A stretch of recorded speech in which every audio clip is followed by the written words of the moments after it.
used to pray, and I would be crying, and they would be praying for me, for God to help me to pray. You see them over there raising their hands.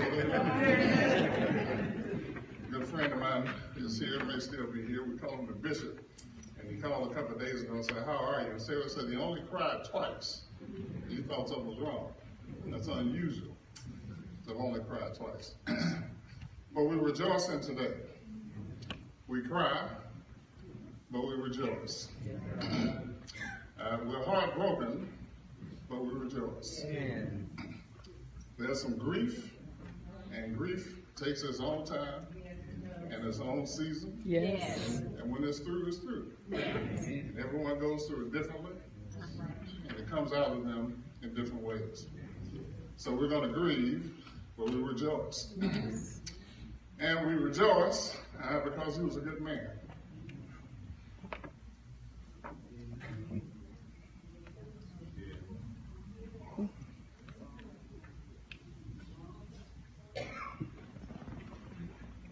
Now my niece is getting up, so we're getting all kind of help.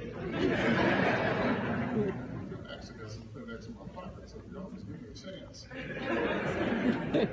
See what happens here, right? So sometimes on the morning Tuesday, a great cloud of witnesses looked down and they told him he ran a good race. And he kept running. He ran hard. He never gave up. Had he made it out of the hospital, he would have been going to the doctor next week to get ready to try to figure out when they were going to do that surgery on his heart. Because he never gave up. So we celebrate because he was determined, he was dependable, he was consistent. Reverend Scobins walked into the room early Tuesday morning, and he asked me a question. I reminded him, and he said, "Do you remember what I told you?" So he looked at me and said, "Are you all right?" And I said, "Yes." And without blinking an eye, I said, "No, you're not." And then it happened. But it's okay to grieve, and at the same time, we rejoice. So some time ago, in November 1970, I was in a dorm room with some other guy, things that we didn't know, because he went to work and he came home. And all these other things that happened that we heard about, we just didn't know, that we find out now.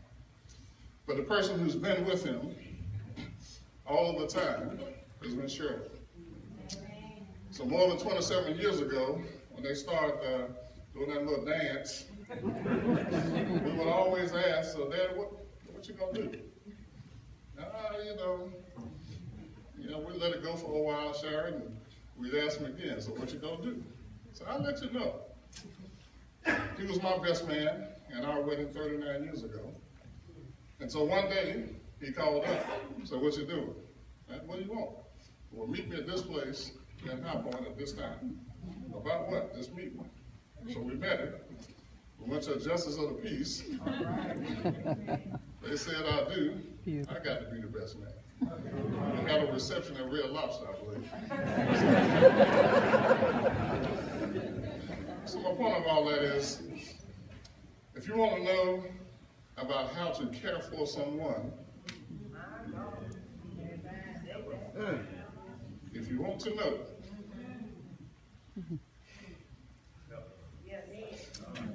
It's all right.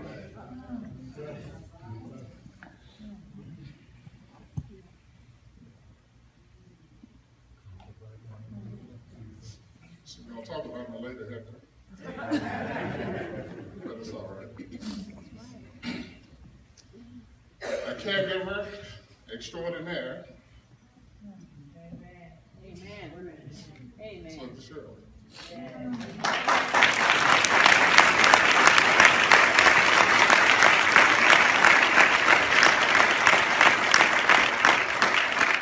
When she was there, she's been to the doctor appointments. She wanted early appointments, he wanted late. It was all the time. She knew his routine, and when the routine didn't go like it was supposed to be, I am my daddy's son. My ankles look like him. I walk like him. My personality is like him. We can be a little stubborn. doesn't go quite like we want it to go. So Daddy had to have, and Misha and her mother knew this well, not 1 cup of hot coffee in the morning, but 2. And it had to be very hot. If we didn't get 2 cups of very hot coffee, the rest of the day was not good. And after 2 cups of hot coffee, you had to have some orange juice. And not just cold orange juice, but cold orange juice that was put in the freezer that was now chilled. And after the cold, chilled orange juice, you had to have a full-course breakfast, not just breakfast. And after breakfast, you had to have a whole glass of water that was then, not water, but milk, that was then chilled. And then everything was okay. But if the physical therapist came before those things finished, it just wasn't good. Shirley, we thank you, and we love you, and we appreciate all that you have done, and you've done more than anyone knows. And so as we stood around the bed at 1:30, one on Tuesday, where Pastor Scott was there, after he had transitioned peacefully, and he asked everyone if they wanted to say something else. And what Shirley said, that I know he knows, as she touched his hand, my best friend. That was her best friend. And she treated him like her best friend. So Daddy, I will celebrate you. Sometime tonight, check in with us to make sure our head doesn't hurt. We will salute you. You fought a good fight, run a hard race, you finished the course. The example teaches. It's the only thing that does. Thank you.